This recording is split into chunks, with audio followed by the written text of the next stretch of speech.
Tigar 11, o Fundo de Desenvolvimento Imobiliário da TGCor. Vamos ler o relatório de março de 2025, publicado agora, no dia 5 de maio de 2025. O fundo que demanda aí por parte do cotista um monitoramento, isso porque ele trabalha com desenvolvimento imobiliário. Então vamos ver qual é a situação atual dele. Este será o tema do nosso vídeo de hoje.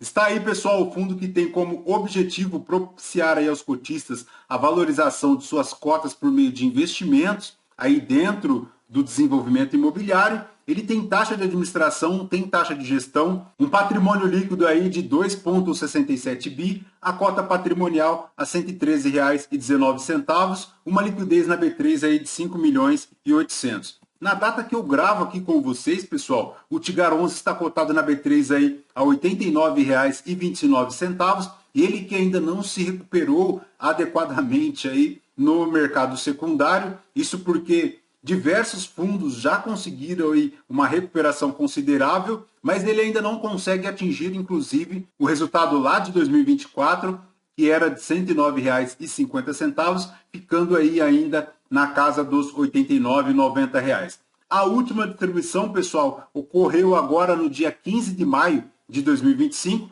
R$ 1,00 por cota, fazendo um yield aí de 1,1, anualizado de 15,15%. Investindo aqui no Tigar 11 R$ 1.000 a 2 anos, o cotista teria hoje aí R$ 1.000,10, então ponto de extrema atenção aqui por parte do cotista é a rentabilidade do Tigar 11. Conforme podemos ver, inclusive aqui no gráfico, pessoal, desde setembro de 2024 ele decresceu bastante aí no mercado secundário e a cota não conseguiu se recuperar, não superando inclusive o IPCA, tá? Não supera o IPCA, não supera o IFIX e também não supera o CDI. Então, ponto de extrema atenção por parte do cotista é a rentabilidade aqui do Tigar 11. Seguindo aqui no monitoramento de ativos, pessoal, para o urbanismo foram comercializadas aí 192 unidades dessa classe, o que resultou aí num VGV de 21 milhões. Se verificarmos em relação ao relatório passado, este número decresceu um pouco, tá? Já a inadimplência acumulada da carteira de urbanismo atingiu aí 4,64%. Para a Cipasa Nova Colorado foram comercializadas 70 unidades, que resultou aí num VGV de 10 milhões 630 mil, também decresceu um pouco em relação ao mês passado. Já aqui, pessoal, referente à Nova Colorado, no mês foram comercializadas as 75 unidades, resultando em um VGV de 3 milhões. Para a incorporação, 39 unidades, o que resultou aí num VGV de 17 milhões 270 mil, uma inadimplência acumulada aí na casa de 3,4%.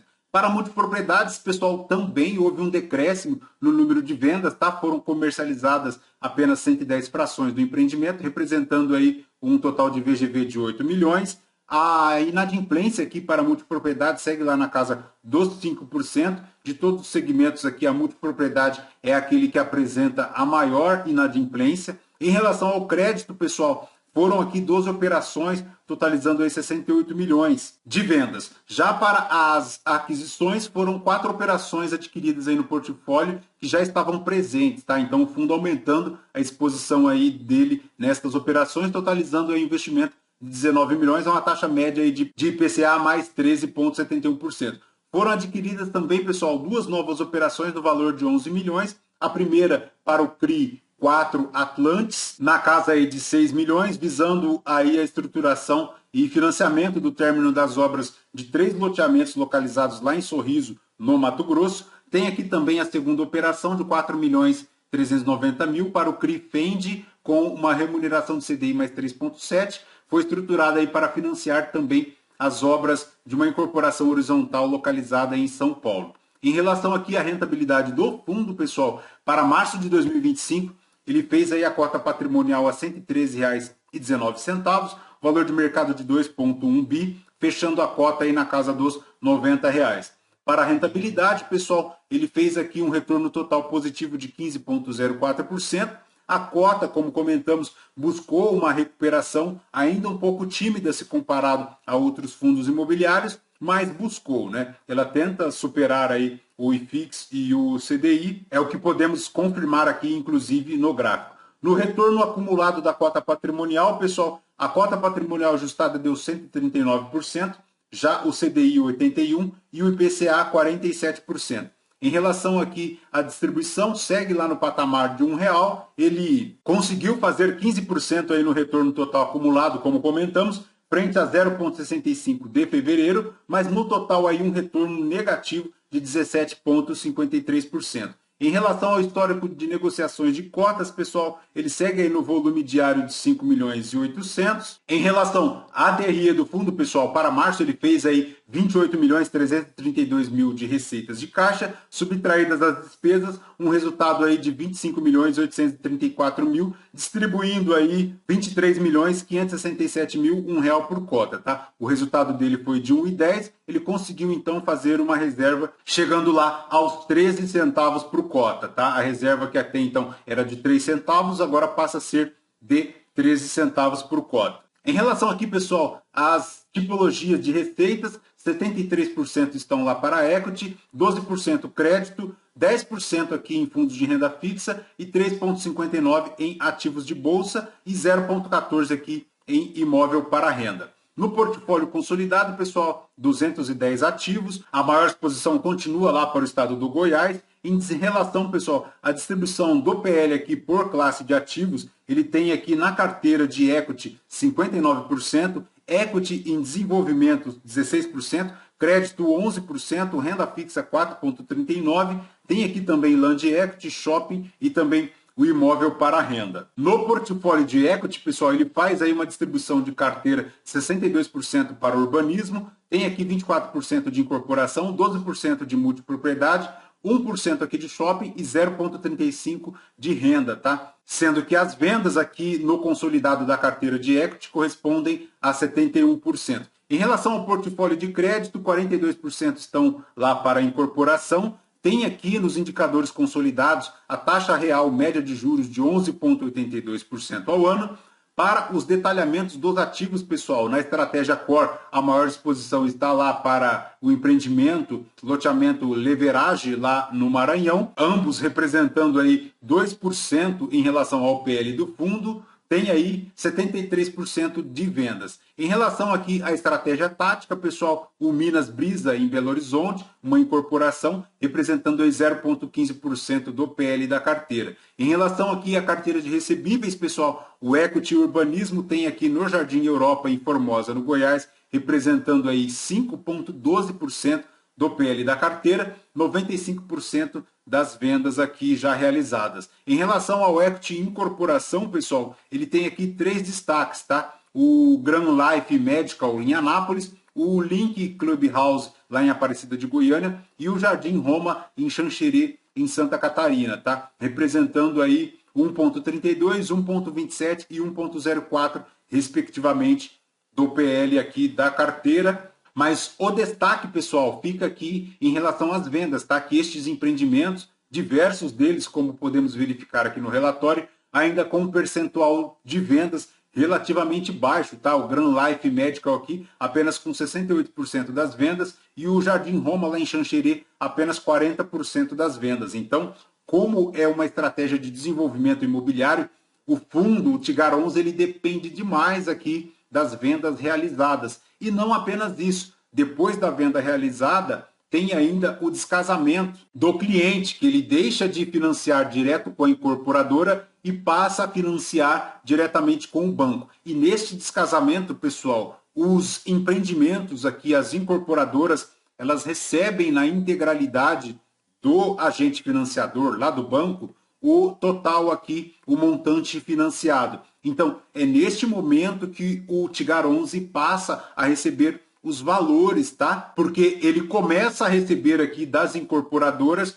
o que ele aportou aqui através dos CRIs. Então, pessoal, isso denota a necessidade de se ter um volume de vendas sempre num bom ritmo para que o fundo consiga aqui um timing em relação à sua carteira de recebíveis, para produzir um fluxo de caixa minimamente razoável. E se considerarmos todo o cenário macroeconômico, pessoal, de dificuldades de créditos também, do aumento da taxa Selic, de inflação alta, o cenário é bastante desafiador aqui para o Tigar 11, porque, como vimos, as vendas dos empreendimentos imobiliários elas são drasticamente reduzidas, tá? Nos vídeos passados já comentávamos isso e neste relatório confirmamos, tá? Conforme podemos verificar até agora, as vendas decrescendo bastante. Se verificarmos aqui, ó, os empreendimentos aqui, vários deles com apenas 70%, 79% aqui das vendas, como vimos aqui no Xanxerê,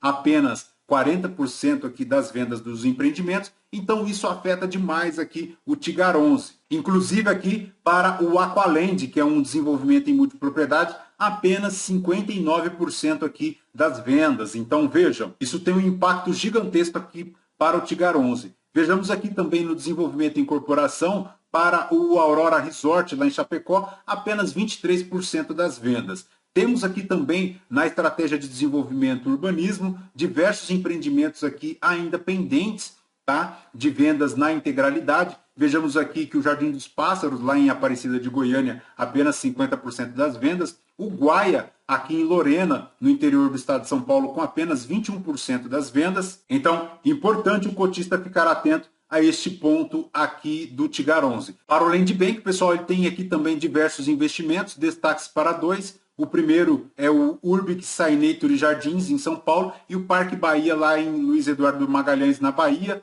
Ambos aqui 0,83% e 0,48% do PL da carteira, tá? Incorporação e condomínio. Em relação aos ativos da Bolsa, pessoal, ele tem aqui MXRF11, tem CPSH11, tem o PMIS11, tem aqui também o BIC11, diversos fundos imobiliários, e a ressalva fica por o MXRF11, pessoal, porque em tese o MXRF11 não tem aqui o mesmo core do Tigar 11, então é um fundo de recebíveis bem diferente aqui da atuação do Tigar 11, que ao meu sentir não tem muita relação aqui, fica a ressalva em relação ao investimento no MXRF11.